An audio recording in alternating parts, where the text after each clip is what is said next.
నమస్తే, welcome to I dream. So ఈరోజు special డిబేట్కి గల కారణం ఏంటంటే, సో బయట జరుగుతున్న ఒక బర్నింగ్ టాపిక్. ఆ టాపిక్ ఏంటో కాదు, ఆర్జే కర్ హాస్పిటల్ మెడికల్ కాలేజ్లో జరిగిన ఇన్సిడెంట్, రేప్ అండ్ మర్డర్గా ఒక మెడికో తనకు జరిగిన అమానుషమైన ఘటన. సో ఇప్పుడు భారతదేశాన్నే కాదు, ప్రపంచాన్నే ఊపేస్తుంది. ఇలాంటి దుర్ఘటన జరగడం, సో ఇది మన భారతదేశంలో మొదటిది కానే కాదు, కానీ ఇలాంటిది తరచుగా జరుగుతూనే ఉన్నాయి. మరి ప్రొటెస్ట్ చేస్తూనే ఉన్నారు, అయినా కానీ ఎవరిలో ఎలాంటి మార్పు అనేది రావడం లేదు.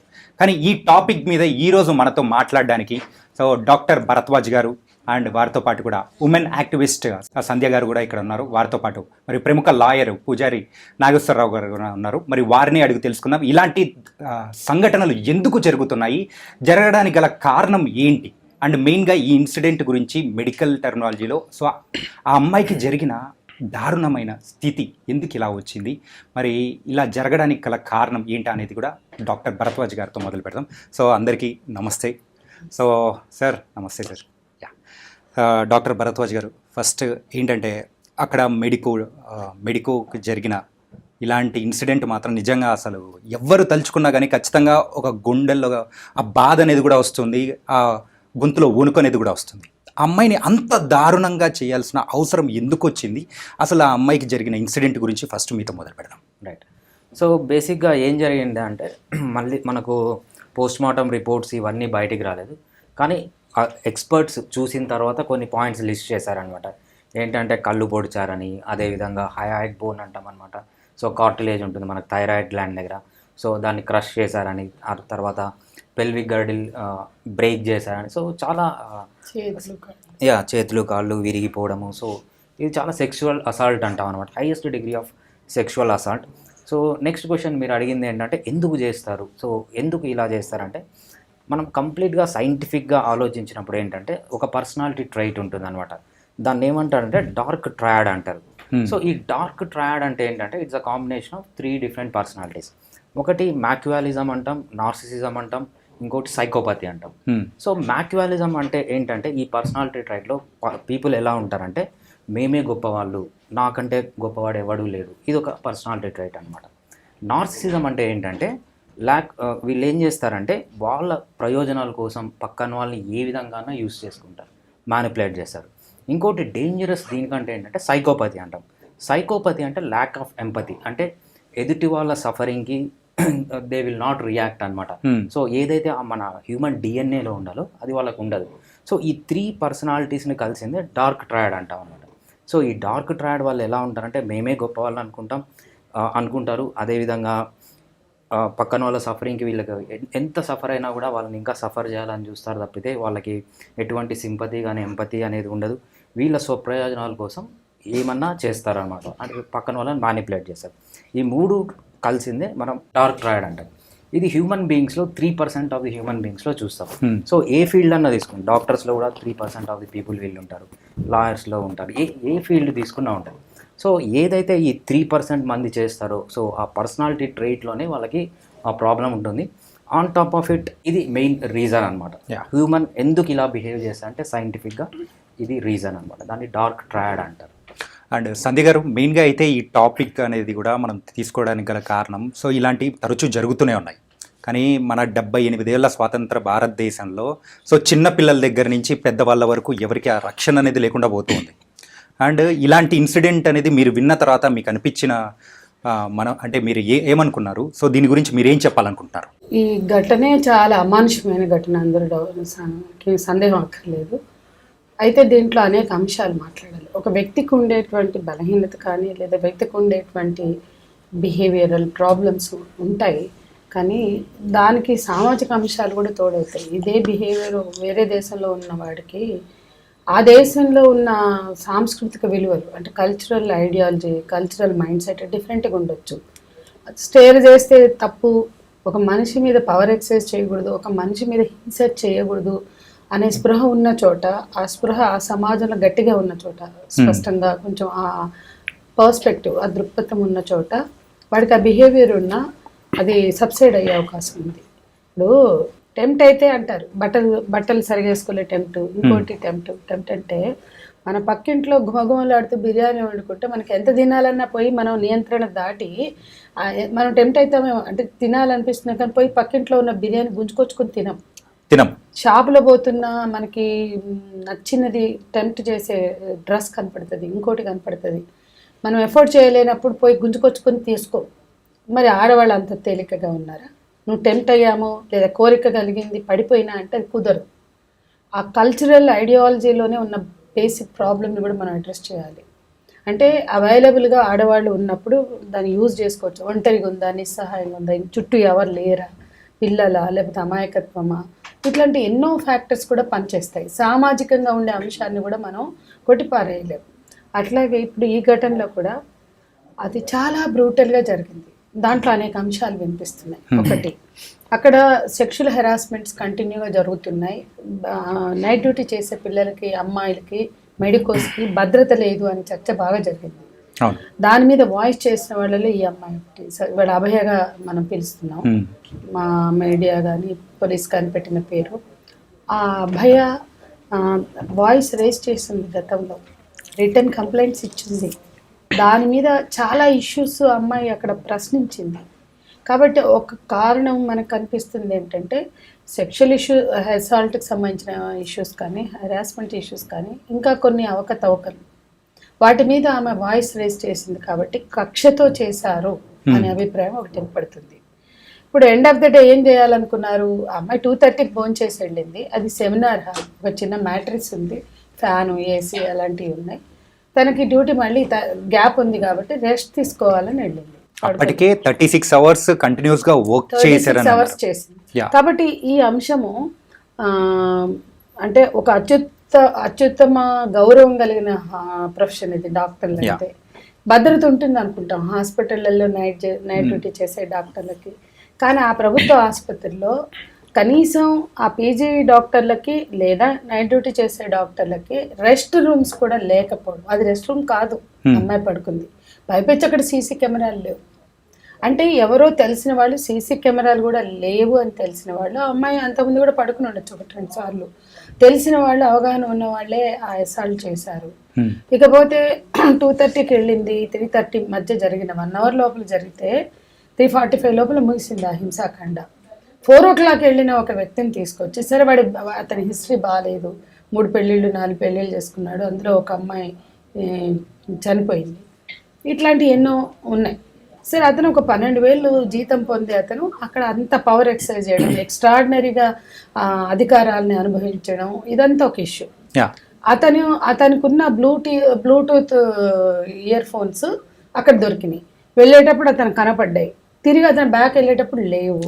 అతను బూట్ షూ మీద బ్లడ్ స్ట్రెయిన్స్ ఉన్నాయి. ఇవన్నీ చాలా మందికి తెలిసిన విషయాలే. కానీ మనం మాట్లాడుకోవాల్సింది ఏంటంటే ఆ 151 grams ఆఫ్ సెమన్ వజైనాలో దొరికిందన్నారు కదా, దాన్ని మనం అనలైజ్ చేస్తే అది గ్యాంగ్ రేప్ అనడానికి. ఇది అక్కడే డాక్టర్లే చెప్పారు, ఇది ఎవరు ఊహించి మాట్లాడుతుంది కాదు.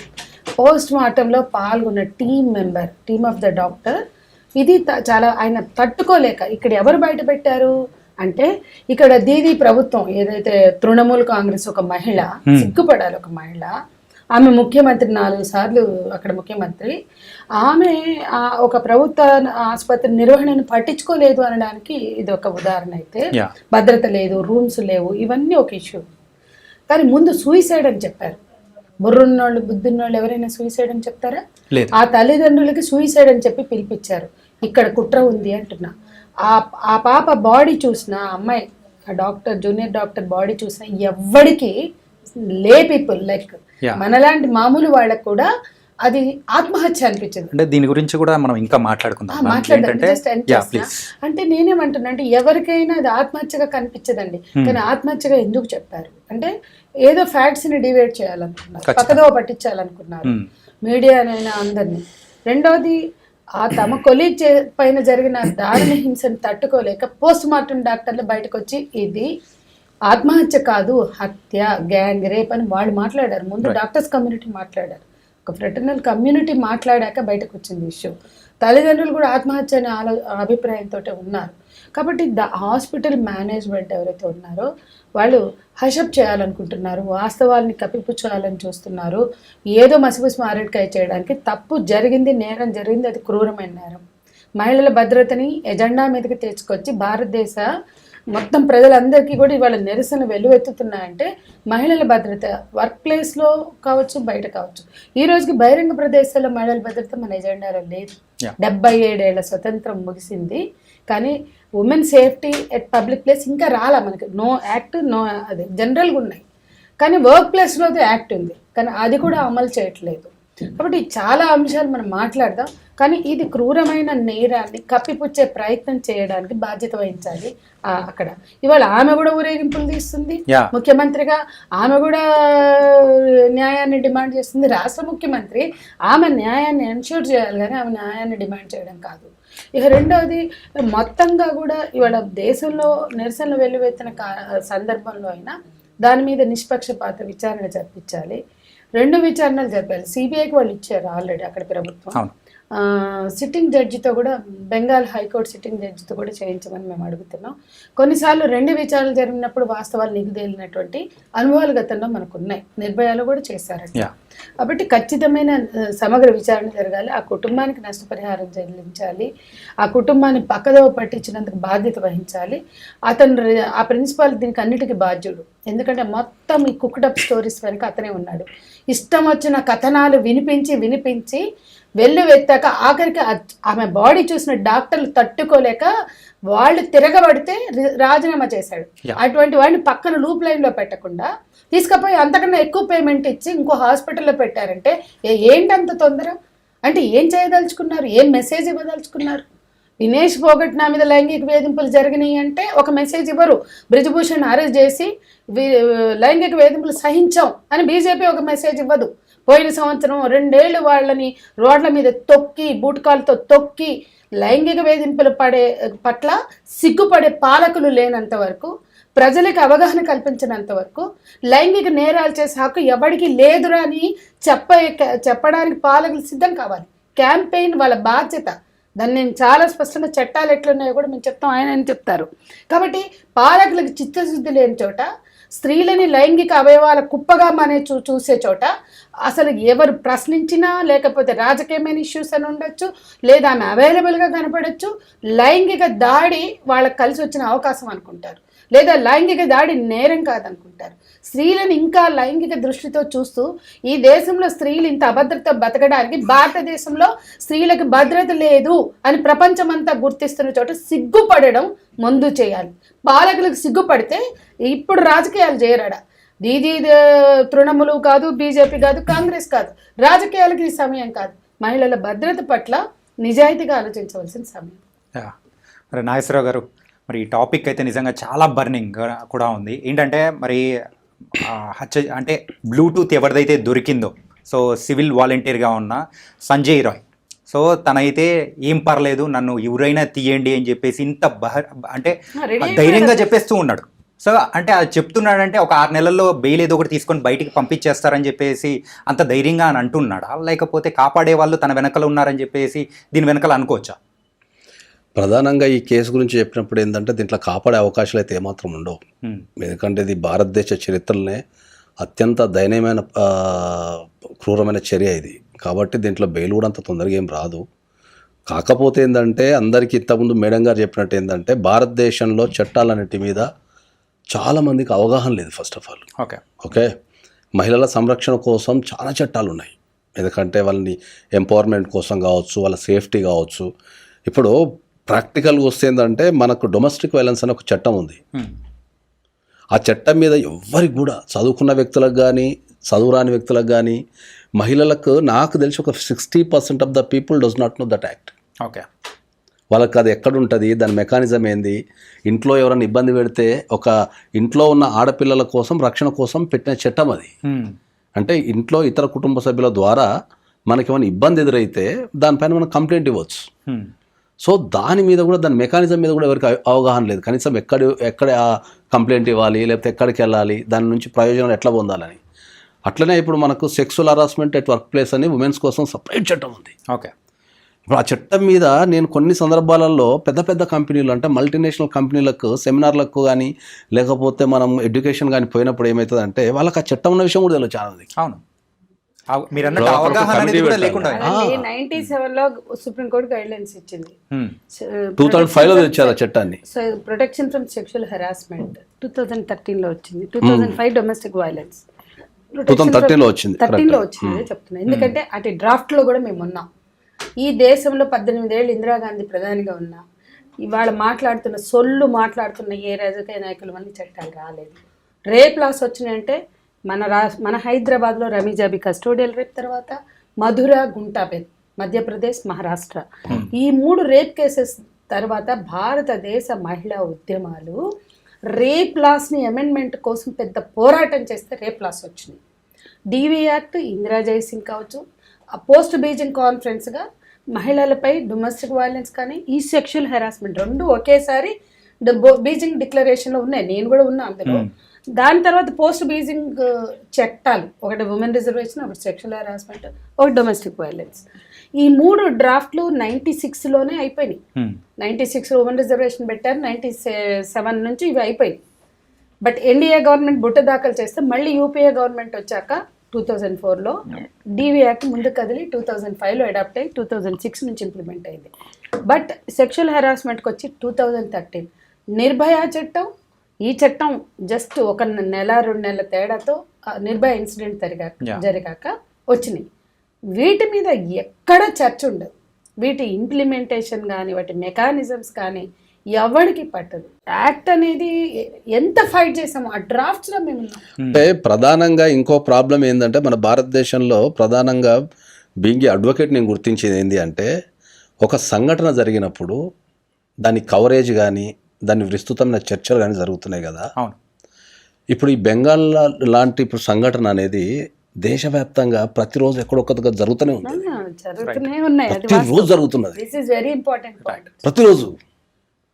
కానీ ఎప్పుడో మనకు సంవత్సరానికి ఒకటో సంవత్సరానికి రెండో ఇట్లాంటి సెన్సేషన్లు చేస్తున్నారు. కానీ ఈ ప్రతిరోజు జరిగే సంఘటనలలో నాకు తెలిసి ప్రతిరోజు భారతదేశంలో ప్రతి కోర్టులో, సెషన్స్ కోర్టులో ఎవరికొకరు శిక్ష వేస్తూనే ఉంటారు. మీరు ఒక సంఘటన జరిగినప్పుడు దాన్ని సెన్సేషన్లు చేస్తున్నారు, లేకపోతే మనం పోరాటాలు చేస్తున్నాం. కానీ శిక్ష పడ్డప్పుడు మాత్రం దాన్ని ఎక్కడో ఒక పేపర్లో, అసలు చాలా పేపర్లు కవరేజ్ అయ్యేవాళ్ళు. ఇంప్లిమెంటేషన్ పార్ట్ మీద ఎవరు లేదు. అంటే ఇంప్లిమెంటేషన్ లేకపోవడం వల్లే ఇలా జరుగుతుందని కూడా అనుకోవచ్చా? డెఫినెట్లీ చెప్తున్నా కదా. ఇప్పుడు నేను అదే చెప్తున్నా, మీరు ఎప్పుడైనా శిక్షలు పడ్డప్పుడు మీరు ఎందుకు జనాలకు ఈ వ్యక్తికి శిక్ష పడ్డదని చెప్పేసి ఎందుకు ప్రచారం చేయాలని అడుగుతున్నా నేను. ఓకే, ప్రజలలో భయం ఎందుకు తగ్గిపోతున్నది? ఒక వ్యవస్థ మీద ఏం చేసినా ఏం కాదనేది ఎందుకు ఒక మనిషిలో డెవలప్ అవుతున్నది అంటే ఏంటంటే జరిగే పరిమాణాలు ఏవి ప్రజలకు తెలియదు. ఓహో ఈ తప్పు చేస్తే నాకు శిక్ష పడుతుంది, ఓహో ఈ తప్పు నేను చేయకూడదు అనే ఆలోచన వానికి రావాలి అంటే శిక్ష పడ్డ ప్రతి కేసుని మీరు దాన్ని కంపల్సరీ మీడియా ముఖంగా కానీ ప్రజలకు కానీ తెలియజెప్పాల్సిన బాధ్యత ప్రభుత్వానికి ఉంది, ప్రజలకు ఉంది, మీడియాకు కూడా ఉంది. ఓకే. సో ఇప్పుడు ఎవరైనా ఏంటంటే మనకు జనరల్గా చట్టానికి వచ్చారికి ఏంటంటే ఎవరైనా కూడా ఏంటంటే ఇప్పుడు క్రైమ్ చేస్తే ఎప్పుడో 10 సంవత్సరాలకో 20 సంవత్సరాలకో లేకపోతే నేను ముసలిన తర్వాత పడుతుంది అంటున్నారు. కానీ మనకు ఏదైతే ఎగైనిస్ట్ మహిళల మీద పడే శిక్షలకు సంబంధించి ఎక్కడ కూడా ఇంతేందుకు హైదరాబాద్లో రోజుకి ఏదో ఒక పూట మీరు పొద్దుల పేపర్లు చదవండి, చిన్నపిల్లల మీద అగత్యాలు ఉంటాయి. అంటే ఆ ఇన్సిడెంట్ లేని పేపర్ కానీ న్యూస్ కానీ మాత్రం శిక్షలు పడ్డప్పుడు వేస్తాను లేరు. అది నేను చెప్పేది మెయిన్ గా. శిక్షలు పడినప్పుడు నేను వాదించిన కేసులలో పడిన శిక్షల చూడు మళ్ళీ అసలు చర్చా కార్యక్రమం లేదు ఇక్కడ. కానీ ఒక నేను వాదించిన కేసులే ఒక్కొక్క దగ్గర యావజ్జీవ కారశిక్ష పట్టుకుని ఏ పేపర్లో రాదు. అది ఆ వ్యక్తి వెళ్ళాడు అనేది మనకు ప్రజలలోకి విస్తృతంగా వెళ్ళగలిగితే కదా ప్రజల్లో మార్పు వచ్చేది. ఇప్పుడు ఈ పాయింట్ చాలా ఇంపార్టెంట్ ఏంటంటే యూరోపియన్ కంట్రీస్లో, స్కాండినేవియన్ కంట్రీస్లో మరణశిక్షలు లేవు. బట్ అక్కడ ఉన్న equality concept Norway, Denmark, Sweden ఆ దేశాల్లో బాగా వెళ్ళింది ప్రజల్లో. ఎవడిని ముట్టుకుని హింసించాడు. అక్కడ చిన్న పిల్లలకి మనం అన్నం చేతున్న అన్నం తినిపించడం నేరం అక్కడ. కాబట్టి స్కాండినేవియన్ కంట్రీస్ లో almost zero harassments. European countries కి వస్తే ఇప్పుడు ఆయన అన్నాడు చూడండి, వాళ్ళు నిరంతరం ఇప్పుడు ఒక క్రైమ్ జరిగింది. నేను యుఎస్ లో ఉన్నప్పుడు క్రైమ్ చూస్తాను. అతను ఉన్నాడు, నిలబెట్టారు వాడిని, బాధితురాల్ని చూపారు, పిల్లల్ని చూపారు, అతని గురించి చర్చిస్తారు. పోలీస్ ఏం చెప్తారంటే he is offender, he did like this అని ప్రజలకు అర్థమయ్యేలాగా చెప్పి ఈ కైండ్ ఆఫ్ ఎండ్లో ఏం చెప్తారు తెలుసా, ఈ kind of offence is not allowed. ఇది చట్ట విరుద్ధము, చట్టరీత్యా నేరము. ఈ నేరం ఎవరు చెప్పినా వాళ్ళు తప్పించుకోలేరు. ఈ విధంగా సివిల్ సొసైటీని అడ్రస్ చేస్తారు పోలీస్. మన దగ్గర అసలు అదేముంది? వాళ్ళు ఒక ఏరియాలో సెక్షువల్ అఫెండర్ ఉంటే ఈ ఏరియాలో వీడు ఉన్నాడు కమ్యూనిటీ అవేర్నెస్ ఇస్తారు, నైబర్హుడ్ లో డిస్ప్లే చేస్తారు. నైబర్హుడ్ లో ఆ నైబర్హుడ్ లో మీరు ఇల్లు తీసుకుని వెళ్ళాలంటే ఈ ఏరియాలో ఈ అఫెండర్ ఉన్నాడు, సో అండ్ సో సెక్షువల్ అని ఇంకొక ఇప్పుడు ఈ కేసులో కూడా, ఇప్పుడు మన కలకత్తా కేసులో కూడా now everybody saying that is offender after ఎట్లా ఉద్యోగం ఇచ్చారు? ఆ సివిల్ వాలంటీర్ జాబ్ ఇస్తారా? మన దేశ పార్లమెంటులో, గత పార్లమెంటులో 35 మంది ఎంపీలు రేప్ అక్యూజ్డ్ కూర్చున్నారండి. ఎట్లా కూర్చుంటారండి? రేప్ అక్యూజ్డ్కి 63 మందికి సీట్ ఇస్తే దాంట్లో నెగ్గొచ్చి 35 మంది కూర్చున్నారు. అంటే నేను అదే చెప్తున్నాను, ఎవరికి చెప్తారు, ఏం చెప్తారు? 35 మంది ఎంపీలు ఆడ కూర్చుని రేపులు చేసి వచ్చిన వాళ్ళు, రేప్ అక్యూజ్డ్ కావచ్చు, రేప్ ఆరోపణ ఎదుర్కొనేవాడు కావచ్చు, వాడు కూర్చుంటాడండి పార్లమెంట్ లో. ఎందుకు ఇస్తారు సీట్లు వాడికి? ఏం మెసేజ్ ఇస్తున్నారు? మీరు రేపులు చేసినా మీ రాజకీయ జీవితం ఉంటది. అట్లనే కదా బ్రిజ్భూషణ్ అంతగనం చేసిన ఇవాళ భారతదేశానికి ప్రతిష్టాత్మకమైన మనిషిని బజార్లో గొంతు మీద బూటుకాళ్ళు వేసి తొక్కారు కదా, కానీ బ్రిజ్భూషణ్ని పట్టుకుని తీసుకెళ్లారా? ఇవన్నీ ఏం మెసేజ్లు ఇస్తాయి? ఏ పార్టీ వాళ్ళు సొక్కమైన వాళ్ళలాగా, శుద్ధమైన వాళ్ళలాగా మాట్లాడుతున్నారు? ఈ దేశ రాజకీయ పార్టీలకు చిత్తశుద్ధి లేదు. ఇది మీరు చెప్తున్నది ఎలా ఉందంటే, దొంగతనం చేసిన తర్వాత దొంగతనం చేయకూడదు అని చెప్పేలాగా ఉందన్నమాట. చెప్పడం కూడా చక్కగా చెప్పట్లేదని కదా, అది కూడా చక్కగా చెప్పట్లేదు, అది కూడా చక్కగా ఏడుస్తలేరు. ఎందుకంటే చట్టాలు ఇట్లున్నాయి. నేనేం చెప్తున్నా, ప్రపంచంలో మన దేశంలోనే తీసుకో, మన రాష్ట్రం, ఉమ్మడి రాష్ట్రం తీసుకోండి. మేము చాలా మంది ముఖ్యమంత్రులు చూసాం. ఒక ఘటన జరగంగానే ముఖ్యమంత్రి ప్రకటించేవాడు, నేరస్తులు దోషులు ఎవరైనా ఉపేక్షించేది లేదు, బాధితురాలకు అండగా ఉంటామని. ఇప్పుడున్న పాలకులు ఎవరైనా ఇస్తున్నారా? ఎన్టీ రామారావు, చంద్రబాబు, కోట్ల విజయభాస్కర్ రెడ్డి, నేదురుమెల్లి, చెన్నారెడ్డి, ఇంతమంది ప్రభుత్వాల హయాంలో మేము పనిచేస్తాం.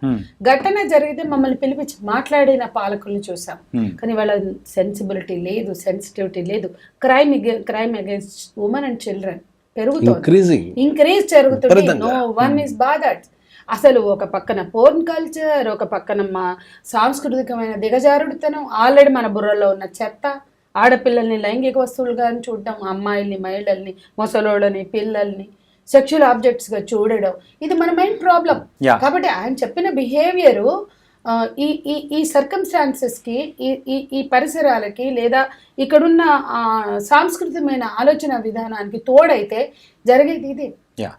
అండ్ డాక్టర్ మీరు చెప్పండి ఏంటంటే, సో ఆ అమ్మాయికి అయితే 40 నిమిషాలు ప్రత్యక్ష నరకం అనేది చూపించారు. అండ్ అది కాకుండా తన కాలు అయితే నియర్లీ 90 degrees విరిచేసి మరి అంత ఘోరంగా అమానుషంగా మరి సంజయ్ రాయ్ ఇలా చేశాడు అని చెప్పేసి మరి వస్తూ ఉంది. సో ఇలా చేయడం వెనక సో అసలు మెయిన్ మోటో ఏమై ఉంటుంది అంటే, అది కాకుండా ఇందాక సంజయ్ గారు కూడా చెప్పారు అండ్ మనం కూడా చూసామన్నమాట. సో ఒక డాక్టర్, సో పోస్ట్ మార్టం చేసిన డాక్టరే గోస్వామి అని చెప్పేసి ఆయన బయటకు వచ్చి 151 మిల్లీగ్రామ్స్ యొక్క సిరం అనేది దొరికింది అని చెప్పేసి అని అన్నారు. Is it possible? సెమెన్ దొరకడం అది ఒక పర్సన్ వల్ల పాసిబుల్ అవుతుందంటారా? మనకు కంప్లీట్గా ఇంతవరకు పోస్ట్ మార్టం రిపోర్ట్ అయితే బయటికి రాలేదు. ఈ పోస్ట్ మార్టం చెప్పిన వాళ్ళు ఎవరంటే మీడియాలో పిక్చర్స్ చూసి అవి చూసి చెప్పిన వాళ్ళు తప్పితే యాక్చువల్గా అసలు పోస్ట్ మార్టం అనేది బయటికి రాలేదు. సో అది వస్తే కానీ మనము చెప్పలేమన్నమాట. సో అది పెద్ద కష్టమే కాదు. So DNA analysis report 3 days కి వస్తుంది. జనరల్గా అంటే అది అప్రాక్సిమేట్ ఇప్పటి వరకు జరిగి నియర్లీ 8-9 days అవుతుంది. ఓరల్ రిపోర్ట్ ఇస్తారు, ఓరల్ రిపోర్ట్ ఇస్తారు. Forensic it will take 15 to 20. Oral report మనకు ఎగ్జామినేషన్ చేసినప్పుడు ఇస్తారు. పోస్ట్ మార్టం చేసినప్పుడు oral report cause of death కానీ. అండ్ దాంతోపాటు కూడా ఏంటంటే ఇన్సిడెంట్ జరిగిన తర్వాత రోజే అంటే ఏదైతే ఇన్సిడెంట్ జరిగిన ప్లేస్ ఉందో దానికి పక్కనే రెనోవేషన్ చేయడం అనేది కూడా జరిగింది. అంటే అక్కడ ఉన్న సాక్ష్యాలను కూడా చెరిపేయడానికి కూడా ఒక పాసిబిలిటీ అనేది అయ్యుండొచ్చు కదా. దాన్ని ఏమంటున్నారంటే, మేము రెస్ట్ రూములు లేవు అన్నారు, ఆడపిల్లలు పోయి సెమినారాల్లో పడుకున్నారు, అందుకే జరిగింది అంటున్నారు. అంటే అందుకోసం కట్టామంటున్నారు. అంతేనా? ముందు నువ్వు నేరాన్ని, ఆధారాన్ని కలెక్ట్ చేసి ఇవ్వడం, ఇన్వెస్టిగేషన్కి కోఆపరేట్ చేయడం ముఖ్యమైన విషయం. అప్పటికప్పుడు అప్పటి వరకు పట్టించుకొని రూమ్ల కన్స్ట్రక్షన్ అప్పుడే కట్టాలనా? వీళ్ళు పోయి అక్కడ సామాన్యులు పేషెంట్స్ ఉంటారండి, యాజిటేటర్స్, ఆ మూకదాడి కూడా కరెక్ట్ కాదు. గవర్నమెంట్ హాస్పిటల్స్ మీద మూకదాడి ఏ కార్పొరేట్ హాస్పిటల్ మీద జరుగుతుందా అండి? అంటే ప్రజలు ఉన్మాదులా, వాళ్ళని నడిపించే వాళ్ళు ఉన్మాదులా అంటే ఖచ్చితంగా మోటివ్స్ ఉన్న వాళ్ళు ఉంటారు ఎప్పుడు కూడా. మీరు ఉస్మానియా గాంధీ నీలోఫర్ తీసుకోండి, ఎందుకు జరుగుతాయండి మూకదాడులు? ఇంతకన్నా ఎక్కువ ప్రాణాలు పోతాయి కార్పొరేట్ హాస్పిటళ్లలో. పేద ప్రజల చేతులు పట్టుకునే డాక్టర్లు వీళ్ళే. పేద ప్రజలకు వైద్యం జరిగేదే ప్రభుత్వ హాస్పిటల్స్. కానీ మీడియా కూడా అక్కడ అంతా చచ్చిపోతారు, అక్కడికి వెళ్తే చచ్చిపోతారంటే ఆ ఇన్సిడెంట్స్ని ఫోకస్ చేసినట్టుగా కార్పొరేట్ హాస్పిటల్స్ ఇన్సిడెంట్స్ని ఫోకస్ చేయరు. కాబట్టి ఇవన్నీ ఉన్నాయి. అక్కడ కూడా మూగదాడి వెనక ఏదో ఉంది. ఆ మూగదాడి అంత ఇన్సిడెంట్గా ఎట్లా జరుగుతుందండి? ఇన్స్టెంట్ గా జరుగుతుంది మూగదాడి. పేషెంట్లు అల్లాడిపోయారు, ఆ డాక్టర్లు తమ కొలీకి జరిగిన అన్యాయానికే మాట్లాడతారా, తమ మీద జరిగిన దాడిని ఎదుర్కొంటారా? ఈ సిచ్యువేషన్ ఎందుకు వస్తుంది? ఇవన్నీ కూడా ఆలోచించాలి, చర్చించాలి. బేసిక్గా అసలు ఫారెన్సిక్ రిపోర్ట్ ప్రకారము సో ఎంతమంది ఉన్నారు అనేది కనుక్కోవడం పెద్ద విషయమే కాదు, చాలా ఈజీ. సో అంత టెక్నాలజీ ఉంది మన దగ్గర, సెమెన్ అనాలిసిస్ ఉంది, డిఎన్ఏ అనాలిసిస్ ఉంది, అంతమంది అవసరం లేదు. అక్కడ దొరికిన హెయిర్ స్ట్రాండ్స్ని బట్టి కూడా మనము డిఎన్ఏ అనాలిసిస్ చేయొచ్చు. సో బేసిక్గా ఏంటంటే ఇప్పుడున్న టెక్నాలజీ యూజ్ చేసి ఎంతమంది ఉన్నారు, ఎంతమంది ఇన్వాల్వ్ అయినారు అని కనుక్కోవడం అది పెద్ద విషయమే కాదు. కరెక్ట్. కాకపోతే ఇంత టెక్నాలజీ పెరిగిన తర్వాత కూడా ఇప్పటికీ దాని గురించి ప్రాపర్గా బయటికి ఒక్క ఇన్సిడెంట్ అనేది ఏంటంటే ఒక్క విషయం అనేది కూడా బయటికి రానియట్లేదు. అసలు ఎందుకు ఇలా జరుగుతుంది సార్? అంటే దీని వెనకాల ఏదో పెద్ద కుట్ర ఉందనే మనం భావించవచ్చు అంటారా? ఇట్లాంటి సంఘటనలు జరిగినప్పుడు ఏంటంటే ప్రభుత్వాలకు చెడ్డ పేరు వచ్చే అవకాశం ఉంటుంది కాబట్టి వాళ్ళు ఏమన్నా ఉండొచ్చు, మనం ఖచ్చితంగా ఏం చెప్పలేము. ఎందుకంటే అంత పెద్ద రాష్ట్రము, ఒక రాష్ట్ర ముఖ్యమంత్రి లేడీ ఉన్న డైనమిక్ లేడీ అంటారు జనరల్ ఇండియాలో అని, అంత పెద్ద డైనమిక్ లేడీ ఉన్న ఒక రాష్ట్రంలో, అంత పెద్ద కలకత్తా సిటీ, అంత ఫేమస్ సిటీలో ఒక గవర్నమెంట్ హాస్పిటల్లో అత్యంత దారుణంగా చంపడం అనేది, అది కూడా రేప్ చేసి చంపడం అనేది, దానిపైన గవర్నమెంట్కు మచ్చ వచ్చే అవకాశం ఉంటుంది, శాంతి భద్రతల మీద ఎఫెక్ట్ పడుతుంది, ఇన్వెస్ట్మెంట్ల మీద ఎఫెక్ట్ పడుతుంది. There are so many issues involve in it. So వాటి నుంచి కప్పిపుచ్చుకోవడానికి ఏమన్నా ప్రభుత్వ పెద్దలు చేసి ఉండొచ్చు. అట్లా సామాన్య వ్యక్తికి అది హెరిటేజ్ హాస్పిటల్ దాని పేరు అన్నీ ఉంటాయి కాబట్టి దాన్ని వాళ్ళు ఏమన్నా చేసి ఉండే అవకాశాలు ఉంటాయి జనరల్గా. అంటే ఇక్కడ ఒకటండి, అతను ఆ రాయ్ మీద వేసుకుంటున్నాడు అంటే అతను చూడండి బిందాస్గా నేనే చేసిన చంపుతారా, ఏం చేస్తారో చేయండి అని. అతను మానసిక స్థితి అనేది కూడా చూస్తే ఒక వ్యక్తి చేయడానికి అవకాశం ఉందా ఇది పరిశీలించాలి. ఆ మల్టిపుల్, అతను బాక్సర్ అట, అన్ని ఎట్లా చెప్పేస్తున్నారంటే అటు బాక్సరు కాబట్టి కొట్టేసిండు, అతను మగోడు కాబట్టి చేసేసిండు అంటే ఇది కాదండి. ఎందుకంటే డాక్టర్లు కూడా అంగీకరించలేని విషయం. ఇప్పుడు వరకు ఉన్న ఆధారాల మేరకి జరుగుతున్న మెడికల్ అనాలిసిస్లో చాలా అంశాలు అక్కడ రేజ్ అయినాయి. వాటిని అడ్రస్ చేసే విధానంగా ఉండాలి ప్రభుత్వాలు కానీ పోలీసులు కానీ. అట్లా లేరు అక్కడ. ఎంతసేపు కప్పిపుచ్చడానికి కన్విన్స్ చేయడానికి ఒక ప్రయత్నం జరుగుతుంది కదా, అది అనుమానాస్పదంగా ఉంది. వీడు వచ్చి నేనే నేనే నేనే నేనే అని ఎట్లా చెప్తాడు? అదేదో ఘనకార్యమైనట్టు. సిగ్గుపడ్డం చేత అవద్దా మనుషులకి? అంత సిగ్గు తప్పిన వాళ్ళని ఆడ పెడతారా? అంతకన్నా వాడు వెకిలిగా మాట్లాడుకుంటూ పోయాడు ప్రిన్సిపల్. మధ్యలో ఇంకా కొంతమంది వ్యక్తులు ఉన్నారు. అంటే ఆ ప్రిన్సిపల్ చుట్టూ ఒక లాబీ ఉంది.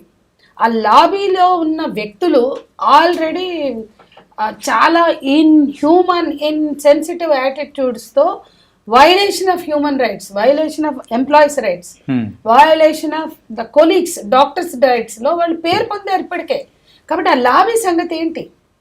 ఈ అమ్మాయి చేసిన ఛాలెంజెస్ కానీ, ఫైట్ కానీ, ఆమె కొన్ని విషయాల మీద రిపోర్ట్ పంపితే ఇంకా ఆధారం దొరక నేను గట్టిగా మాట్లాడలేదు. వింటున్నది ఏంటంటే అక్కడ అవయవ మార్పిడిలో ఏదో అవకతవకలు జరిగితే ఆ అమ్మాయి ఏదో రాసింది రిపోర్ట్ ఎవరికో అని ఒకటి వినపడుతోంది. అదైతే నాకు ఇంకా మిగతా అన్ని అంటే కొన్ని రూమర్స్ అయితే వస్తున్నాయి మ్యామ్. ఏంటంటే అక్కడ ఉన్న ప్రిన్సిపల్ అంటే అటు సైడ్ నుంచి ఆ యాంగిల్ అనేది కూడా తీసుకుంటే ఏంటంటే ఒకటి మెడికల్ మాఫియా దానికి సంబంధించి, దాంతోపాటు ఆ కాలేజ్లో సో డ్రగ్స్ దానికి సంబంధించి కూడా జరుగుతుంది అని ఒకటి. ఇంకొకటి ఏంటంటే మనీ తీసుకొని ఆ స్టూడెంట్స్ని పాస్ చేసే అని చెప్పేసి ఒక కరప్టెడ్ ప్రిన్సిపల్ అని చెప్పేసి అక్కడ ఉన్న వాళ్ళు కూడా కొంతమంది ఆరోపణలు అనేది చేస్తూ ఉన్నారు. సో ఇన్ని వస్తూ ఉన్నప్పుడు ఖచ్చితంగా ఒక అనుమానం అనేది రైస్ అయినట్టే కదా. సో ఫింగర్స్ అనేది కూడా అటు సైడ్ వెళ్ళిపోయినట్టే. డెఫినెట్లీ. మరి అలాంటి పర్సన్, ఇలాంటి కరప్టెడ్ పర్సన్ సూసైడ్ అని చెప్పేసి అంటే ముందుగానే ఏం తెలియకుండానే ఏం చెప్పకుండానే ఇన్సిడెంట్ జరిగిన అంటే ఆ రోజే ఎందుకు అలా చెప్పగలుగుతారు సార్? సూసైడ్ అని ఎలా డిక్లేర్ అది చేయగలుగుతారు? ఎవరు చెప్పారో కూడా కనుక్కోండి. ఫస్ట్ ఆ ప్రిన్సిపల్ చెప్పాడు. యా, ప్రిన్సిపలే చెప్పింది. చెప్పింది ఆ Principal సూసైడ్ అనే చెప్పేశారు. మాట అంటే- మొదలు ప్రింట్ మీడియా వాళ్ళు ఎవరో వెళ్తే ఇది సూసైడ్ కేసు అని చెప్పారు. ఈవెన్ పేరెంట్స్ కూడా అదే చెప్పేశారు. పేరెంట్స్ కదా చెప్పారు, వాళ్ళు చెప్తున్నారు. ఇప్పుడు పేరెంట్స్ మాట్లాడుతున్నారు కదా, అంత బుర్ర తక్కువ వాళ్ళ ఆ డాక్టర్లు వాళ్ళు by profession they are doctors. Suicide అంటే అన్ని చోట్ల గీరుకుని కొట్టుకుని పొడుచుకుని గుడ్లు పొడుచుకుని కాలర్ బోన్లు ఎరగొట్టుకుని అదేం గ్లాండ్ అని పగిలిపోయి థైరాయిడ్ గ్లాండ్ పగిలిపోయి గిన్నె చేసుకుని నువ్వు చచ్చిపోతారా అండి ఎవరైనా? లేదు సార్, దీనికి డాక్టర్ భరద్వాజ్ గారు మీరేం చెప్తారు అసలు? అంటే అంత ఈజీగా సూసైడ్ అని చెప్పేసి డిక్లేర్ చేసేంత అంటే అంత ఈజీనా లేదు చెప్పడం కూడా? అసలు కుదరదు. సో మనము ఎప్పుడైతే ఫారెన్సిక్ టీమ్ ఎంటర్ అవుతుందో క్లియర్ కట్గా వాళ్ళ మొత్తం ఇన్ఫర్మేషన్ ఇస్తారు. సో ఇప్పుడున్న టెక్నాలజీ ప్రకారం, ఇప్పుడున్న నాలెడ్జ్ ప్రకారము, సో అది సూసైడా, ఎంతమంది ఇన్వాల్వ్ అయ్యారు, అసలు ఏమేం జరిగింది, ఏ టైంలో ఏం జరిగింది అని తెలుసుకోవడం అసలు చాలా ఈజీ. అది పెద్ద కథనే కాదు. సో ఇక్కడ జరిగింది ఏంటంటే మెయిన్గా సో ప్రజలు కానీ లేకపోతే ఆపోజిట్ పార్టీస్ ఉంటాయి కదా, సో వాళ్ళు ఏం చేయాలంటే ఇటువంటివి జరిగినప్పుడు ప్రభుత్వానికి సపోర్ట్ చేయాలి. సో ఎప్పుడైతే ప్రభుత్వానికి ఆపోజిట్గా చెప్తారో ఇది మొత్తం ప్రభుత్వమే చేసింది, వాళ్ళు కూడా డిఫెన్స్లోకి వెళ్తారు. సో ప్రభుత్వము ప్లస్ అదేవిధంగా ఎవరైతే అపోజిషన్లో ఉంటారో ప్లస్ ప్రజలు ప్లస్ మీడియా ఏంటంటే they have to support the గవర్నమెంట్కి సపోర్ట్ చేసినప్పుడు అది ఓపెన్గా వచ్చి చేస్తుంది. ఎప్పుడైతే గవర్నమెంట్ ప్రతి ఒక్కటి ఆపోజిట్గా చెప్తారో వాళ్ళు కూడా డిఫెన్స్లోకి వెళ్తారు. సో అది మనం జాగ్రత్తగా ఉండాలి, గవర్నమెంట్కి సపోర్ట్ చేయాలి. సో ఎప్పుడైతే గవర్నమెంట్ కరెక్ట్ స్టేట్మెంట్స్ ఇస్తుందో దానికి సపోర్ట్ చేస్తూ ఉండడం మెయిన్ అని నా ఉద్దేశం. వాళ్ళు తప్పు చెప్పినప్పుడు కూడా ప్రశ్నించాలి కూడా. యా, తప్పు చెప్పినప్పుడు అందుకే కొంతమంది ప్రశ్నించారు కదా, పోలీసులు ప్రశ్నించారు కదా. కాబట్టి ఇప్పుడు మొదలు మాట్లాడింది principal, police local police officer ఇద్దరు కలిసి మాట్లాడారు సూసైడ్ అని. పోలీస్ ఆఫీసర్ ప్రెజెన్స్ లేకపోతే మీరు అన్నట్లు గవర్నమెంట్ మనం సస్పెక్ట్ చేయగల పోనీ హాస్పిటల్ మేనేజ్మెంట్ని, కానీ పోలీస్ ఆఫీసరే చెప్పాడు కదా. మీరు చూడండి ఆ మొదటి ఎఫ్ఐఆర్ చూడండి ఎంత దారుణంగా రాశారు. యా, అండ్ చూస్తుంటేనే ఎందుకు ఇలా చేశారు, దానివల్లే అనుమానాలు అనేది కూడా ఇప్పుడు పెరిగాయి. ఎందుకు అంటే అనవసరమైన అనుమానాలు దానివల్లే పెరగడం కూడా జరిగింది. అండ్ నాగేశ్వరరావు గారు ఏంటంటే పీస్ఫుల్గా ప్రొటెస్ట్ చేస్తున్న చాలామంది డాక్టర్స్ కానీ అక్కడ వర్క్ చేస్తున్న చాలామంది వాళ్ళ మీద గుండాలు అట్లా దాడి చేయడం కానీ అసలు ఇది దేనికి అంటే ఏ రకంగా తీసుకోవచ్చు అంటారు? ఫెయిల్యూర్ ఆఫ్ గవర్నమెంట్ అంతే. ఇంకా అంత పెద్ద సంఘటన జరిగినప్పుడు గవర్నమెంట్ చేతిలో ప్రతి ఒక్కటి ఉంటుంది, ప్రతి ఇన్ఫర్మేషన్ ఉంటుంది, ఇంటెలిజెన్స్ వ్యవస్థ ఉంటుంది, పోలీస్ బలగాలు ఉంటాయి, అక్కడ ప్రొటెస్ట్ చేసేటప్పుడు ఏదైనా జరిగే అవకాశం ఉంటుంది. కాబట్టి భారీగా బలగాలను మోహరించి దాన్ని అదుపు చేయాల్సిన బాధ్యత ఎప్పుడు ప్రభుత్వాందే ఉంటుంది. అది ప్రభుత్వ బాధ్యత కూడా. ఎందుకంటే ఒక అత్యంత ఆ సంఘటన జరిగినప్పుడు దాన్ని అదుపు చేయాల్సిన బాధ్యత కూడా ప్రభుత్వాందే. అక్కడైతే క్లియర్ కట్ దట్ ప్రభుత్వ వైఫల్యమే అది. ఎందుకంటే కలకత్తా హైకోర్టు కూడా చాలా స్పష్టంగా వ్యాఖ్యానించడం జరిగింది దానిపైన. అది ప్రభుత్వం బాధ్యత వహించాల్సిందే దానికి. అండ్ ఇంకోటి ఏంటంటే ఆ 6 days అనేది కూడా కోల్కతా పోలీసులు ఏం చేయలేక సిబిఐకి అప్పగించడం అనేది కూడా అంటే ఇది కూడా ఒక రకమైన దీని వెనకాల demand from the public and other issues. ఎందుకంటే దానికి సరైన అంటే ఇప్పుడు ఒక సంఘటన జరిగిన తర్వాత సరైన ఇన్ఫర్మేషన్ అనేది అవైలబుల్ లేదు, ఎగ్జాక్ట్లీ ఇన్ఫర్మేషన్ లేదు. ఇంతకుముందు మనం మాట్లాడుకున్నట్టు దాన్ని సూసైడ్ అనటము లేకపోతే ఇంకోటి అనటము XYZ ఈ రకరకాల డీవియేషన్స్ జరిగినప్పుడు ఏంటంటే ఫ్యాక్ట్స్ అనేటివి కరెక్ట్ రావటం లేదు ఎక్కడ కూడా. ఇప్పుడు జనరల్గా ఎప్పుడైనా కూడా ఒక వ్యక్తి హత్య కానీ లేకపోతే రేప్ కానీ చేసిన తర్వాత అంత వాలంటరీగా ఒప్పుకోరు. ఎంత సైకోపాత్ అయినా కూడా అంత ఇమీడియట్లీ అంత వాలంటరీగా ఒప్పుకునేంత ఉండరు. ఓకే, ఓవర్ ద పీరియడ్ ఏమైనా ఉంటుందేమో కానీ అంత ఇన్స్టెంట్గా వాళ్ళే ఒక టెన్షన్కి వెళ్ళిపోతారు. సో ఉండదు. కాబట్టి వీటన్నిటిని అంటే ఎక్కడ కూడా సరైన ఇన్ఫర్మేషన్ లేదు కాబట్టి దాన్ని సిబిఐ డిమాండ్ అనేది పెరిగింది. సో సిబిఐ తీసుకుంది కాబట్టి చూడాలి. ఇప్పుడు ఒక అన్యాయం చేసిన చంపినప్పుడు లేదా ఒక అన్యాయాన్ని అంతమొందించడానికి నేరం జరిగితే వాడు క్లెయిమ్ చేసుకున్నాడంటే ఏదో హీరోయిజం ఉంది అనుకుందాం కాదు, అంతే కదా. ఒక భూస్వామినో లేకపోతే ఒక దొంగనో లేకపోతే ఒక ఇట్లాంటి సేమ్ సిచ్యువేషన్ మనకు ఇక్కడ సత్యంబాబు కేసులో కూడా జరిగింది. ఇప్పుడు నేనేమంటున్నా సత్యంబాబు కేసులో కూడా సత్యంబాబుది కూడా వేసింది మేమే, దాంట్లో పిటిషనర్స్ మేము, ప్రొఫెసర్ రామెల్కోటే, నేను, సజయ. సత్యంబాబు నిర్దోషి అంటే అవును అని జస్టిస్ నాగార్జున రెడ్డి గారు 800 పేజీల జడ్జిమెంట్ ఇచ్చారు. వసుధ అండ్ పట్టాభి వీళ్ళిద్దరూ కలిసి అది ప్రూవ్ చేయడానికి సక్సెస్ఫుల్ గా చేశారు. దాంట్లో కూడా అది మా కొలీగ్ మాతో పని చేస్తున్న మా జేఏసీ సభ్యురాలైన వసుధ దానికోసం చాలా సాక్ష్యాధారాలు సేకరించి ఫైట్ చేస్తే నాగార్జున రెడ్డి బెంచ్ కన్విన్స్ అయ్యి అతను నిర్దోషి అన్నారు. ఇప్పుడు మళ్ళీ మేము కొట్టేసాం అతను నిర్దోషి అయితే అసలు అంతకులు ఎవరు అది ఇంకా నడుస్తూనే ఉంది హైకోర్టులో. మేమే పిటిషనర్స్ దాంట్లో కూడా. యా ఈవెన్ దిశ ఎన్కౌంటర్లో కూడా ఏంది ఆధారబాధలు మీరు చేసే దిశ ఎన్కౌంటర్ కాదు, ఇటువంటి ఘటనలు పునరావృతం కాకుండా ఏం చేస్తారు?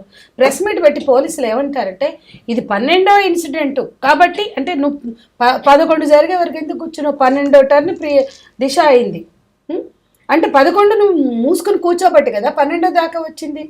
కాబట్టి వాళ్ళు 12 చేశారట, వీళ్ళు బాగా తెలుసుకున్నట్టు పోలీసులు. ఈ గ్యాంగే 12 చేసిందట, ఇది 12వదట, కాబట్టి చంపేసినాం అంటే ఇట్లా ఇంత. ఇప్పటికీ దేశంలో ఒక మహిళ పోలీస్ స్టేషన్కి వెళ్తే, ఇన్ని చట్టాలు ఉన్నా ఇప్పటికి ఒక మహిళ పోలీస్ స్టేషన్కి వెళ్తే చాలా సందర్భాలలో ఇది మా జ్యూడిక్షన్కి రాదనో, లేకపోతే చూద్దాం పొమ్మనో, లేకపోతే దాని మీద సీరియస్ గా తీసుకోపోవడం ఇప్పుడు జరుగుతుంది. ఇప్పుడు దిశ వాళ్ళ అమ్మ ఇప్పటికి ఆమె టోల్గేట్ కాడ దిగి నువ్వు ఆమ్లెట్ అయినా ఆకలి అవుతుంది వండి పెట్టు అంది. ఆడ నుంచి ఇటుకి 15 నిమిషాలు బైక్ మీద మోపెడ్ మీద రావడానికి. ఆ పిల్ల రాలేదు, తల్లి ఉరికింది చెప్పులకు కాళ్ళు కూడా వేసుకోకుండా. వాడు మా జ్యూరిస్డిక్షన్ కాదన్నాడు. ఈమె ఇక్కడి నుంచి మళ్ళీ శంషాబాద్ పోయింది ఎవరినో తీసుకుని కారులో. అప్పటికి అంటే ఈమె లోకల్ పోలీస్ స్టేషన్కి అవుట్ పోస్ట్కి వెళ్ళింది కదా, అప్పటికి ఆ పిల్ల ఫోన్ మాట్లాడుతూ చెల్లెతో అక్కడే ఉంది. ఈమె ఆడ నుంచి మళ్ళీ ఇంటికి వచ్చి పక్కింటి తీసుకుని కారు తీసుకుని వెళ్ళి అక్కడ ఆడుతూ పాడుతూ అంటే ఆరాంగా టేకప్ చేసింది 3 గంటలకి. కానీ ఈ 2 hours ఆ పిల్ల అక్కడే నిలబడింది. కానీ వీళ్ళ ఇంటి నుంచి 1/2 గంట రస్తా చెక్ పోస్ట్. ఆ 1/2 గంటలో ఆమె ఆ తల్లి ఎందుకు వెళ్ళింది వాళ్ళ దగ్గరికి, పోలీసుల దగ్గరికి అంటే ఆమెకి ఏమైనా యాక్సిడెంట్ అయి పడిపోయిందేమో, మీరు పెట్రోలింగ్ వ్యాన్ తెస్తే నేను చూసుకుంటూ వెళ్తాను. అట్లా ఆ టోల్ గేట్ దగ్గర వరకు వాళ్ళు అవుట్ పోస్ట్ పోలీసులు తీసుకెళ్తే ఆ తర్వాత గంట కూడా అమ్మాయి అక్కడే ఉంది, 1.5 గంటల కూడా అక్కడే ఉంది. సజీవంగా పట్టుకొచ్చేవాళ్ళు కదా పిల్లని. ఇది పోలీసులు తప్పిదం కాదా? ఇది కప్పిపుచ్చుకో మొత్తం అవుట్రేజ్ వచ్చింది. జనం అంతా ఆనాడే వాళ్ళు జీపు తీసుకుని వెళ్తే ఆ పిల్ల అక్కడ దొరికేది, వీళ్ళు తప్పు చేశారు, మా జ్యూరిస్డిక్షన్ కాదన్నారు, ఆ తల్లిని క్షోభ పెట్టారు అని మాట్లాడితే పోలీసులు బాధ్యత వహించవలసిన చోట తెల్లారి డ్రామాలు ఆడి ఎన్కౌంటర్ చేసి పాలాభిషేకాలు చేసుకున్నారు. ఇది కాదు కదా కావాల్సింది ప్రజలకి. ఇందులో భద్రత ఏం లేదు కదా. ఏం మెసేజ్ పంపిస్తున్నారు? దిశ ఎన్కౌంటర్ తర్వాత ఆగ్నేయ అక్కడ నుంచి ఇప్పటి వరకు లేదు. మొన్న ఒక వారం 15 గంటలు మన హైదరాబాద్ ఎందుకు జరుగుతాయి? 3 ఏళ్ల పాప వాష్రూమ్లో ఉంటే పోతాడు ఒకడు, 11 ఏళ్ల పాపకి రిపీటెడ్ రేపులు జరిగి ఒకటి తర్వాత వాడి ఫ్రెండ్స్ ఆ పిల్ల 5th month ప్రెగ్నెంట్. మేము వెళ్ళాం ఆ కేసులో, మేము టేకప్ చేసినవి ఉన్నాయి. బ్లైండ్ గర్ల్ చాలా ఉన్నాయి మేడం. అసలు అంటే ఒక్కరోజు అనే కాదు, ఏ రోజు ఆగట్లేదు. ప్రతిరోజు ఒక 5 ఏళ్ల పాప దగ్గర నుంచి 80 ఏళ్ళ ముసలి వరకు ఎవరికి భద్రత అనేది కూడా లేకుండా పోతుంది. మెయిన్గా ఎక్కడ ప్రాబ్లం వస్తుంది అంటే యాజ్ ఎ డాక్టర్గా మీరు చెప్పండి సార్, ఏంటంటే సో పేరెంట్స్ పెంచే విధానంలో ఏమన్నా తప్పులు ఏమన్నా దులుతున్నాయా? అంటే ఇది మంచి లేదు, ఇది చెడు అని చెప్పకోకుండా పెంచుతున్నారా, లేకపోతే ఎందుకు ఇలా జరుగుతుంది అనుకోవచ్చు?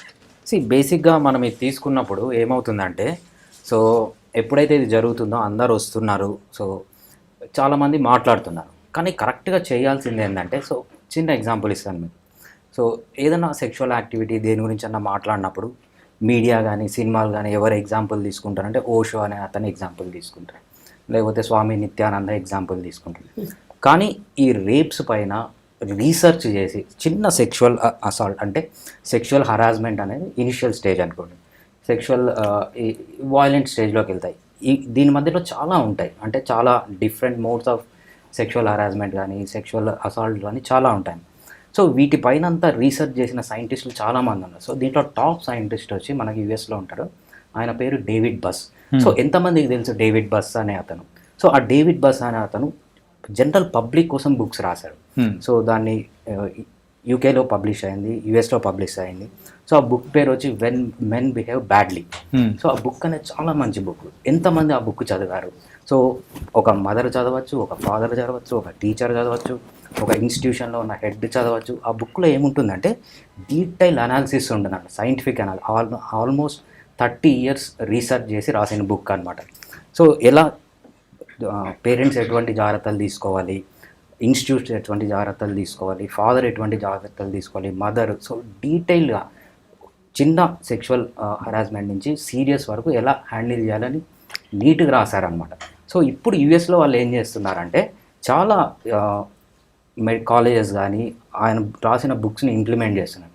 కానీ ఇండియాలో ఏం చేస్తున్నారు, ఎప్పుడైనా జరిగినప్పుడు ఏ బాబాని పిలిపిస్తున్నారు, లేకపోతే జ్యోతిష్యుని పిలిపిస్తున్నారు, వీళ్ళ ప్రకారం చేస్తున్నారు. ఎంతమందికి తెలుసు డేవిడ్ బస్ అనే అతను, ఆయన రాసిన బుక్స్ కరికులంలో పెట్టాలన్న డిమాండ్ ఎప్పటి నుంచో ఉంది. మనం అది పొద్దున ప్రేయర్ చేసినప్పుడు ఒక 5 minutes చెప్పినా సరిపోతుంది పిల్లలకి. ఇప్పుడు అంటే మోరల్ ఎడ్యుకేషన్ గతంలో ఉండేది, ఇప్పుడు లేదు. రెండోది, ఇప్పుడు మన కరికులంలో సెక్షువల్ హెరాస్మెంట్ జస్టిస్ నిర్భయ ఘటన తర్వాత నిర్భయ చట్టం వచ్చింది. దానికి ముందు జస్టిస్ వర్మ కమిటీ సిఫార్సులు అని చెప్పిన పాయింట్స్ అన్ని ఉన్నాయి. చాలా అద్భుతంగా ఈ ర్యాగింగ్ ఏంది, ఈ టీజింగ్ ఏంది, యాడమీయుల సరసమా, బావమర్దల సరసమా, ఈ టీజింగ్ ఏంటి, ఈ టీజింగ్ ఏంటి, అది లైంగిక వేధింపు అనాలి. లైంగిక వేధింపు, అంటే sexual harassment, sexual attack, sexual abuse, sexual అట్రాసిటీగా దాన్ని 4 partsగా చేశారు. ముందు ఇందాక నేను అనుకుంటా లైంగిక వేధింపులే తర్వాత అట్రాసిటీకి మారుతాయి. సో లైంగిక సెక్షువల్ హెరాస్మెంట్ వదిలేస్తే అబ్యూస్ అవుతుంది, అబ్యూస్ వదిలేస్తే ద నెక్స్ట్ లెవెల్ అటాక్ అవుతుంది, ఆ నెక్స్ట్ లెవెల్ అట్రాసిటీ అవుతుంది.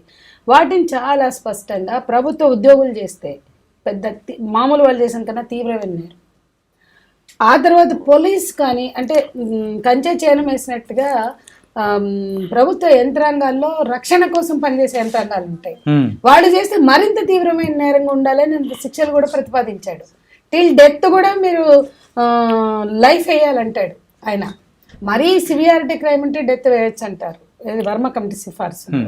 అవి ఎక్కడ ఇంప్లిమెంట్ చేస్తున్నారు, వాటిని ఎక్కడ అసలు అర్థం చేయిస్తున్నారు? మేమేమంటున్నామంటే ఏదైనా జరగంగానే ప్యానిక్ అయిపోయి ఉరిశిక్షలు ఎన్కౌంటర్లు అని ఊగడం కాదండి, ఆలోచింప చేయాలి కదా. Rape is not men's choice.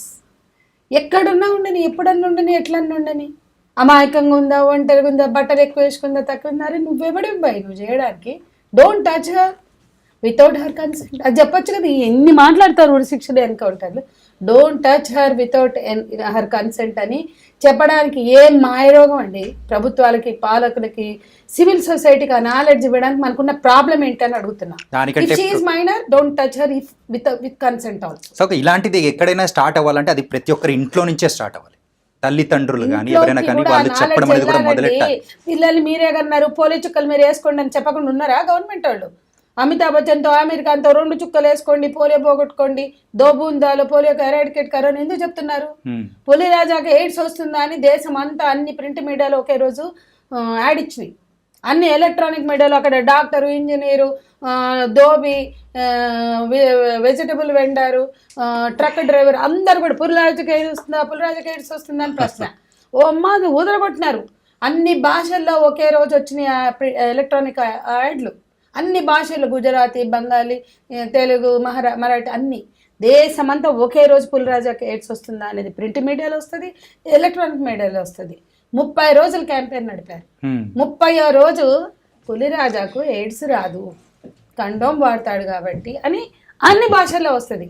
అది ఎంత ఏదంటే చూడు, కాన్ కోల్ కేసు ఉన్నది, చెవులు ఇప్పి చెప్పించినారు, బుర్ర ఇప్పి ఎక్కించినారు. మరి అది ఎవరి బాధ్యతను చేసింది ప్రభుత్వం? అంటే ఇంతమంది మహిళల భద్రత బాధ్యత కాదా? ఇదే బెంగాల్ ధనుర్జయ చటర్జీ అనే వాడికి 13 ఏళ్ల తర్వాత ఉరి శిక్ష వేసి భారత ప్రభుత్వం, బెంగాల్లోనే జరిగింది అది కూడా, 13 ఏళ్ల తర్వాత మరణశిక్ష వేస్తే ఆ మరణశిక్ష వేసిన రోజు భారత ప్రభుత్వం ప్రకటించింది ఇది అత్యాచార నేరస్తులకి ఒక హెచ్చరిక, భారతదేశంలో ఇక అత్యాచారాలు పునరావృతం కావు అని ఆశిస్తున్నామని ఇచ్చింది. ఇదే బెంగాల్లో జరిగిన ధనుంజయ చటర్జీ ఇష్యూలో, ముఖర్జీయో చటర్జీ వాడు ధనుంజయ పేరైతే, ఆ తెల్లారే 90 జరిగినాయంట భారతదేశం. అంటే ఇదేదో పబ్లిసిటీగా ఇస్తున్నా అంటే ఏంటంటే దాన్ని ఇంకా ఎక్కువ అయిపోయేలా చేస్తున్నారు. భారత ప్రభుత్వం ఆకాంక్ష మరణశిక్ష అత్యాచారాలను ఆపుతుంది అని Indian government has given that statement. నేను అనేది వ్యక్తులు మాట్లాడి, మీడియా మాట్లాడి కాదు. అంటే నేనేమంటానంటే అంత డ్రైవ్ ఉండాలి, అంత ఎడ్యుకేషన్ ఉండాలి, పిల్లల్లో కలిగించాలి, కుటుంబంలో కలిగించాలి. ఆ కుటుంబంలో నువ్వున్న ఆలోచన ఏంటి, అక్కడ ఉన్న స్థిరీకరించుకున్న భావజాలం ఏంటి? అమ్మాయిలంటే సెక్షువల్ ఆబ్జెక్ట్స్, నువ్వు చూసే సినిమాలు, నువ్వు చూసే అన్ని. ఇప్పుడు సినిమాలు అంటే ఒకటి గుర్తొచ్చింది, రియాలిటీ షోస్. మనకు ఒకటి యాక్ట్ ఉంది, ఇండీసెంట్ రిప్రజెంటేషన్ ఆఫ్ ఉమెన్ అని, మహిళల్ని అసభ్యంగా చిత్రీకరించద్దని ఒక యాక్ట్ ఉంది. ఓకే.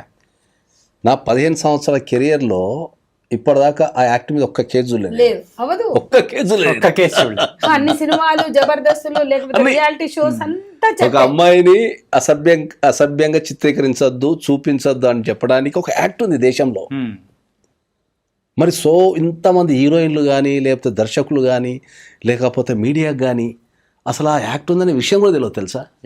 ఈ రియాలిటీ షోస్ కూడా సెక్స్ ఆబ్జెక్ట్స్ గా మాట్లాడుతుంటే అంటే ఎక్కిస్తున్నారు బుర్రలకి. ఆ యాక్ట్ యొక్క ఉద్దేశం ఏముంది? మహిళల్ని అసభ్యంకరంగా చిత్రీకరించద్దు అనేది యాక్ట్. అది ఒక్క కేసు అంటే ఎక్కడన్నా ఎవరైనా పెడతారేమో అని కూడా చూస్తుంటే ఒక్క కేసు లేదు. Representation of women. And topic ఇది కొంచెం డివేట్ అవుతుంది. సో కమింగ్ టు ఈ టాపిక్ విషయానికి వస్తే మాత్రం ఆర్జే కర్ మెడికల్ కాలేజ్లో జరిగిన ఇన్సిడెంట్. సో మరి ఆ ఇన్సిడెంట్ అభయ, సో ఆవిడైతే సెకండ్ ఇయర్ పీజీ స్టూడెంట్గా కూడా ఉంది. సో 36 hours ఒక వర్క్ కంటిన్యూస్గా చేయడం ఏంటి సార్? వాళ్ళ మానసిక స్థితి అనేది కూడా ఎలా ఉంటుంది సార్? అంటే ఏంటంటే మనం నార్మల్గా 24 గంటల్లో 20 గంటలు మేలుకుంటేనే మనం ఏ పని చేయలేక మనం చాలా డిస్టర్బ్ అయిపోతుంటాం. అలాంటిది 36 hours ఇట్లా కంటిన్యూస్గా వర్క్ చేశారంటే అది అంటే ఆవిడ ప్రతిఘటించడానికి కూడా అక్కడ అంటే ఓపిక అనేది కూడా లేకుండా పోయింటుంది కదా, అది కూడా ఒక కారణం అనుకోవచ్చు కదా. చాలా మంచి రీజన్ అండి. ఎందుకంటే ఫర్ ఎగ్జాంపుల్ ప్రతి మనిషి అనేవాడు ఆన్ అన్ యావరేజ్ 100 రోజుల్లో 80% ఆఫ్ ది డేస్ మనకు 7 to 9 hours నిద్రపోవాలి. ఎప్పుడైతే పర్ డే 7 to 9 hours నిద్రపోతాడో మెయిన్గా వాళ్ళల్లో వచ్చే ప్రాబ్లం ఏంటంటే కాగ్నిషన్. సో వాళ్ళు కాగ్నిషన్ అంటే ఏంటంటే మనం ఏదైనా ఆపద వచ్చినప్పుడు ఎలా తప్పించుకోవాలి, మనం లాజిక్ ఎలా యూజ్ చేయాలి, స్ట్రెంగ్త్ కానీ ఇవన్నీ తగ్గిపోతాయి అన్నమాట. సో ఎప్పుడైతే నిద్ర లేదో బట్ 36 hours కంటిన్యూస్గా డ్యూటీ చేయడము అనేది కంప్లీట్గా వాళ్ళ కాగ్నిషన్ పోతుంది, వాళ్ళ స్ట్రెంగ్త్ తగ్గిపోతుంది, వాళ్ళ ఇమ్యూనిటీ తగ్గిపోతుంది. మెయిన్గా ఇది కూడా ఒక రీజన్ ఉండొచ్చు తప్పించుకోకపోవడానికి. కానీ మీరు చెప్పినట్లు ఈ 36 hours అనేది చాలా వరకు ప్రతిఘటించిందని చెప్పేసి వచ్చింది. అండ్ అక్కడ గోర్లలో కూడా మరి అయితే ఆ నిందితుడి యొక్క స్కిన్ది కానీ అన్నీ దొరికాయి. రైట్. అదే ఆమె ఎవ్రీడే 8 hours నిద్రపోయి పర్ఫెక్ట్గా ఉంటే ఇంకా స్ట్రెంగ్త్ ఉండేది, ఇంకా కాగ్నిషన్ ఉండేది. సో ఏదన్నా వెంటనే చప్పుడైన వెంటనే లేసేది. So something would have happened, ఎందుకంటే ఆ కాగ్నిషన్ తగ్గిపోకుండా ఉంటాయి. సో ఇదే కాదండి, నేను చాలా కేసెస్ చూశాను. కొంతమంది పీజీస్ ఎలా ఉంటారంటే, నేను ఇంటర్న్షిప్లో ఉన్నప్పుడు పీజీస్ని చూశాను. వాళ్ళు ఎలా చేస్తారంటే కంటిన్యూస్గా 1 week నైట్ డ్యూటీ లేదు, మార్నింగ్ డ్యూటీ లేదు. ఏదన్నా ఒక 5 minutes 10 నిమిషాలు దొరికితే పేషెంట్ వార్డుకి షిఫ్ట్ చేసే ముందు ఒక మూల కూర్చొని నిద్రపోయి ఇట్లా పడుకుంటారు పాపం. అట్లా డేస్ టుగెదర్. ఈ 36 hours అనేది చాలా తక్కువ.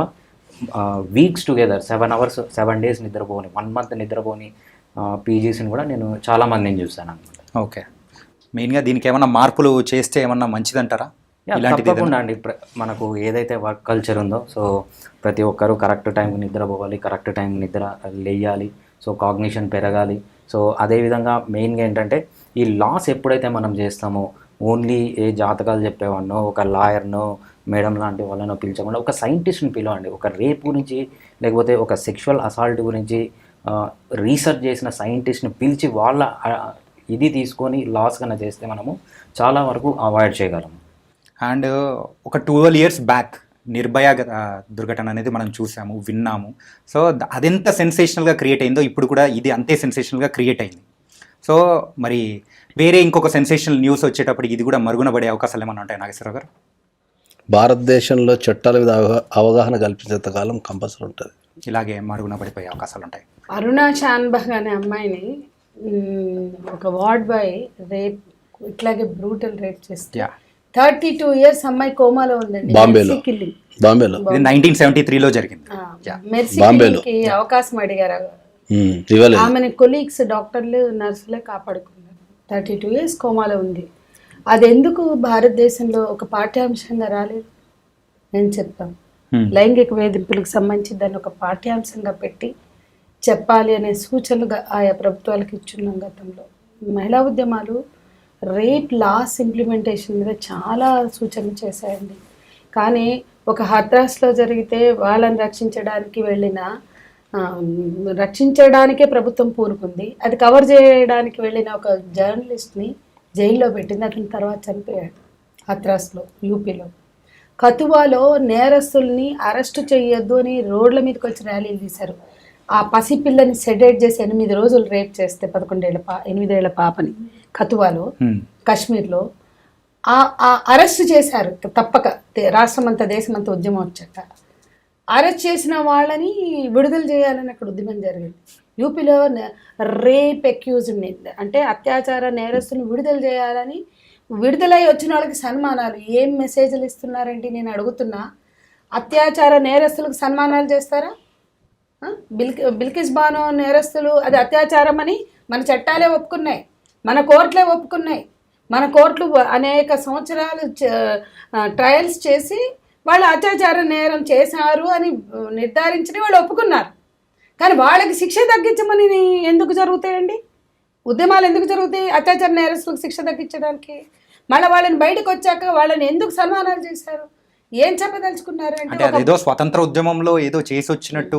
సో అంటే మతపరమైన విద్వేషాలు చోటు చేసుకున్నప్పుడు అత్యాచారం పట్ల ఉన్న సెన్సిటివిటీ, హక్కుల స్పృహ పోతుంది అని నేను చెప్పదలుచుకున్నా. వీటికి మతాలు, కులాలు ఇవన్నీ చేర్చుతున్నారు. ఇవాళ మధ్య భారతం అంతా కూడా అత్యాచార పర్వం కొనసాగుతుంది. రోజు ఆదివాసీ మహిళల మీద అత్యాచారాలు జరుగుతున్నాయి. ఆ మహిళలతో మేము మాట్లాడాం. ఆ మహిళలతో మొన్న 2 రోజులు సెమినార్ జరిపాం. వాళ్ళు చెప్పారు మా శరీరాల మీద హింస అయిందని. వాళ్ళ తరఫున సోనీ మాట్లాడింది. ఇన్ఫ్లుయెన్స్ లేని వాళ్ళు అత్యాచారాలకి బలి చేసైనా వాళ్ళ పని చేసుకుంటున్నారు. ఆ కంచి సంపదని అంటే ఆ ట్రెజర్ హంట్ చేయడానికి అక్కడ ఒక పెద్ద విధ్వంసం జరుగుతుంది, హింస జరుగుతుంది. పాలకులే హింస చేస్తే, ప్రభుత్వాలు హింస చేస్తే మీరు ఎవరైనా నేను ఛాలెంజ్ చేస్తున్నా, వెళ్ళండి మధ్య భారతం, వెళ్ళండి జార్ఖండ్, అక్కడ ఆదివాసీ మహిళలతో మీరు సొంతంగా మాట్లాడండి. వాళ్ళ మీద రేపులు జరగట్లేదా? జరిగితే ఎందుకు మాట్లాడరు? కాబట్టి అక్కడ అధికారికంగా రేపులు చేస్తుంటే మనం మూసుకుని కూర్చుంటాం. ఎవడైనా చేస్తాడు, ఎక్కడికైనా పోతే రేపు మన ఇళ్లలో కూడా వచ్చింది. అదే కలకత్తాలో జరిగింది రేపు. అందుకని అత్యాచారాలు జరగని భారతం కావాలి. రాజకీయాలకు అతీతంగా ఎవడు చేసినా ఎక్కడ చేసినా అత్యాచారం నేరం. ఆ నేరం చేసిన వాడిని శిక్షించండి, చట్టబద్ధంగా శిక్షించండి. దానికోసం ఆయన చెప్పినట్టు చట్టాలను ప్రచారం చేయండి. కానీ ఏ నేరస్తుడు కూడా మేనేజ్ చేసుకోకుండా చూడండి. జరిగిన నేరం జరిగితే ఆ చట్టాన్ని వాడు తప్పించుకోగలడు అన్న మెసేజ్ ఇస్తే, ముఖ్యంగా ఈ బడాబాబులు చేసినప్పుడు ఆ మెసేజ్లు చాలా మందిని ఉసికొల్పుతున్నాయి. ఖచ్చితంగా మీరు ఇందాక సార్ కూడా చెప్పినట్టయితే సో ఆ శిక్షలు ఎంత పడ్డాయి ఏంటి అనేది కూడా మనం పబ్లిష్ ఎలా చేసామంటే మాత్రం తగ్గే అవకాశాలు కూడా ఉంటాయి అంటున్నారు. బిఫోర్ క్లోజింగ్ దిస్ చర్చా కార్యక్రమం సార్, ఏంటంటే ఇప్పుడు ఇంత జరిగిన తర్వాత సంజయ్ రాయ్ అని చెప్పేసి ఆ పర్సన్ దొరికాడు, ఇంత జరిగింది. సో శిక్ష అంటే ఏ సెక్షన్ల కింద శిక్ష పడే అవకాశం ఉంటుంది? ఎన్ని నాళ్ళు తనను జైల్లో ఉంచే అవకాశాలు ఉంటాయి? బెయిల్ అయితే ఇచ్చే అవకాశం ఉండకపోవచ్చు. ఓకే, ఎందుకంటే అది కష్టం ఈ కేసులో బెయిల్ అయితే. నాకు తెలిసి అండర్ ట్రయల్స్నే, ఎందుకంటే సిబిఐ ఎంటర్ అయిపోయింది కాబట్టి ప్రతిష్టాత్మకంగా తీసుకున్నారు కాబట్టి కేసుని, అండర్ ట్రయల్స్ని దీన్ని ఇమీడియట్లీ అంటే అకార్డింగ్ టు దలా మనకు చట్టంలో ఉన్న ప్రొవిజన్స్ ఏవి మార్కెట్లో వర్తించవు జనరల్గా. సో నాకు తెలిసి విత్ ఇన్ ద 6 months లోపు వాళ్ళు ట్రయల్స్ పూర్తి చేసి నాకు తెలిసి ఉరిశిక్ష చేసే అవకాశం ఉండొచ్చు. ఎందుకోసం అంటే ఇది ఒక సెన్సేషనల్ కేసు కాబట్టి అని కాదు, దాంట్లో జరిగిన పరిణామాలను బట్టి కేసు అది. అట్లాంటి పరిణామాలు దేశవ్యాప్తంగా మస్తు జరుగుతున్నాయి. కాకపోతే ఇది మనకు బయటకు వచ్చింది అంతే. బయటకు రాని ఇట్లా ఘోరమైన చాలా ఉన్నాయి. పొరాలు లేక చాలా ఉన్నాయి అట్లా. అత్యాచారం ఒక ఆయుధంగా మారిన చోట, అత్యాచారాన్ని ఒక ఆయుధంగా ప్రయోగించిన చోట ఎవరు ఆపలేరు. అత్యాచారం ఒక ఆయుధం కాదు, మగవాళ్ళ చేతిలో అది ఆయుధం కాదు, ఎవరైనా కావచ్చు. కాబట్టి అక్కడ ఆమె ప్రశ్నించింది కాబట్టి అంత క్రూయల్గా చంపారు అనే ప్రశ్న ఇక్కడ ఉంది, అంటే ఒక ఆలోచన ఉంది. కాబట్టి అత్యాచారాన్ని ఒక ఆయుధంగా ప్రయోగిస్తున్న సంస్కృతికి వ్యతిరేకంగా లేదా ఆయుధంగా ప్రయోగిస్తున్నటువంటి ఒక ఘటనలు ఏవైతే ఉన్నాయో వాటి మీద ఒక చర్చ జరగాలండి. అది ఎప్పటికీ ఆయుధంగా మారకూడదు. సో నిజంగా sir, and thank you so much ma'am. అంటే ఈ చర్చా కార్యక్రమంలో అయితే ఖచ్చితంగా చాలామందికి కూడా ఒక మేలుకొల్పులా కూడా ఉండొచ్చు, అండ్ వాళ్ళ పిల్లలకు కానీ సో ఇలా చేయకూడదు అని చెప్పే అవకాశాలు అనేది కూడా రావాలనే ఈ చర్చా కార్యక్రమం యొక్క మెయిన్ ఉద్దేశం. అండ్ దీన్ని ఇంకా ఈ ఉద్యమం వీ వాంట్ జస్టిస్ అంటూ కూడా మరి అంటే ఈ యొక్క కేసులో ముందుకు తీసుకెళ్ళాలి. సో వెళ్తున్న వాళ్ళందరికీ కూడా మనం కూడా సపోర్ట్ చేయాలని కూడా కోరుకుందాము. So thank you so much ఈ చర్చా కార్యక్రమంలో పాల్గొన్నందుకు భరద్వాజ్ గారు, సంధ్య గారు అండ్ మరి నాగేశ్వరరావు గారు.